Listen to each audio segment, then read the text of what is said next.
I guess for me, I mean, I really associate that playing with Jimi Hendrix, but and that's where I learned it from.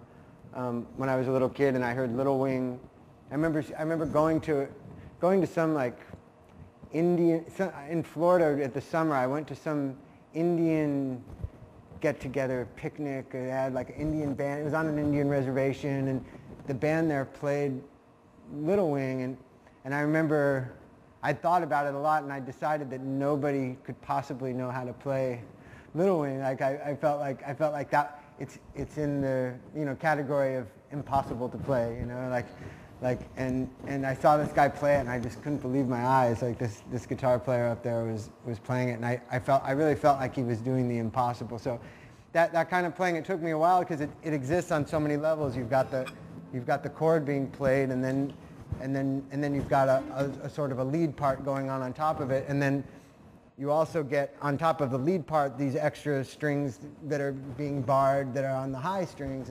It ends up sounding, to the ear of somebody who doesn't know how to play guitar, or somebody who's at a beginning stages, it really sounds like it's like three guitars at once. And that was why Little Wing really had me confused, because I thought, how could that be one guitar? It sounds like three guitars, But I guess that where Jimmy was getting that style from was Curtis Mayfield. It was from what I understand, the originator of that style of rhythm guitar playing. And so, his work in the Impressions and all his great solo records and everything, it was real innovative stuff, and I know it was a big influence on Jimi Hendrix's playing.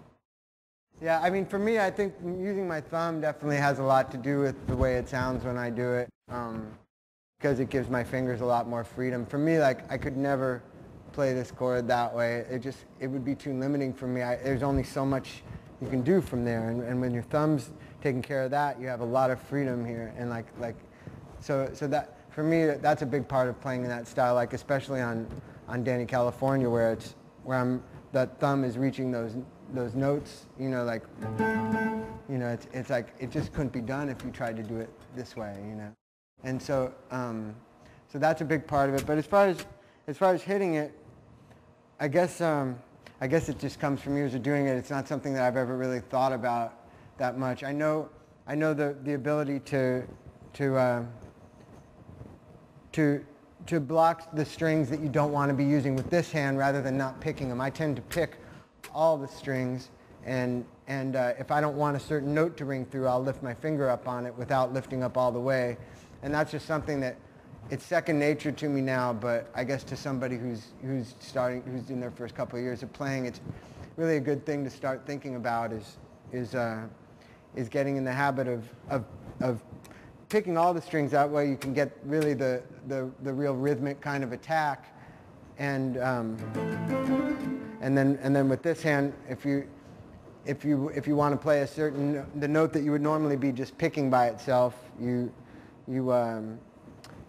basically block every other string from making a sound if you just want one string to sound through, and you just get in the habit of muting the strings that you don't want to hear rather than not playing them.